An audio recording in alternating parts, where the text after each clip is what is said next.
2022 रहा इन 5 भोजपुरी अभिनेत्रियों की हॉटनेस के नाम, तस्वीरों और वीडियो ने बढ़ाई गर्मी।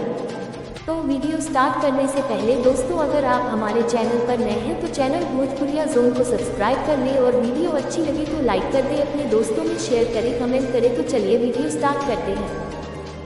Bhojpuri actresses hot look. Bhojpuri cinema के विस्तार के साथ उनके कलाकारों को भी लोगों का खूब प्यार मिलता रहा है। आपको बता दें कि भोजपुरी सिनेमा के कलाकारों को उनके सोशल मीडिया अकाउंट पर भी उनके चाहने वालों का खूब प्यार मिलता है। भोजपुरी सिनेमा के विस्तार के साथ उनके कलाकारों को भी लोगों का खूब प्यार मिलता रहा है। आपको बता दें कि भोजपुरी सिनेमा के कलाकारों को उनके सोशल मीडिया अकाउंट पर भी उनके चाहने वालों का खूब प्यार मिलता है। भोजपुरी सिनेमा की अभिनेत्रियों का जलवा तो बॉलीवुड की अभिनेत्रियों से भी ज्यादा है। आज दुनिया भोजपुरी के 40 करोड़ से ज्यादा दर्शक हैं। ऐसे में भोजपुरी अभिनेत्रियों का चार्म दर्शकों के दिलों पर छाया रहता है। भोजपुरी की अभिनेत्रियां सोशल मीडिया पर खूब एक्टिव रहती हैं। ऐसे में इन अभिनेत्रियों की अदाओं को खूब पसंद किया जाता है और इनकी सोशल मीडिया अकाउंट पर तस्वीरों और वीडियो के जरिए गदर मचाते आप देख सकते हैं।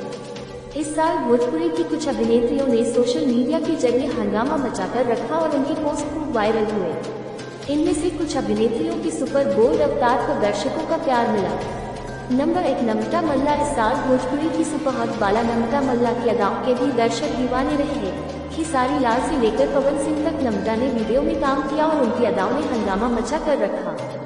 सोशल मीडिया पर नम्रता की वीडियो और तस्वीरों की वजह से इंटरनेट का पारा पूरे साल बढ़ा रहा।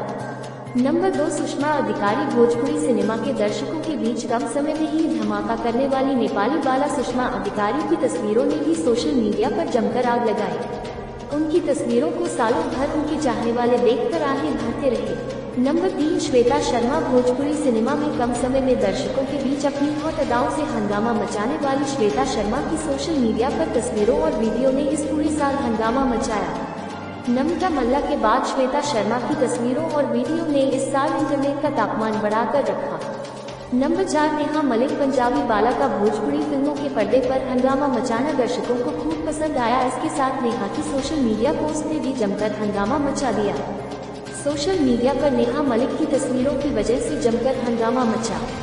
उनकी तस्वीरें इंटरनेट पर आग लगाती रही। नंबर 5, पूनम दुबे। भोजपुरी सिनेमा की फिटनेस फ्रीक पूनम दुबे भी इस बार भी पूरे साल चर्चा में रही। वह सोशल मीडिया पर खूब एक्टिव रहती हैं। इसी साल एक तस्वीर की वजह से रानी चटर्जी और पूनम दुबे के बीच जुबानी जंग की वजह से खूब सुर्खियां मिली थी। इस साल पूनम दुबे के बिकिनी लुक ने सोशल मीडिया पर हंगामा मचा दिया था।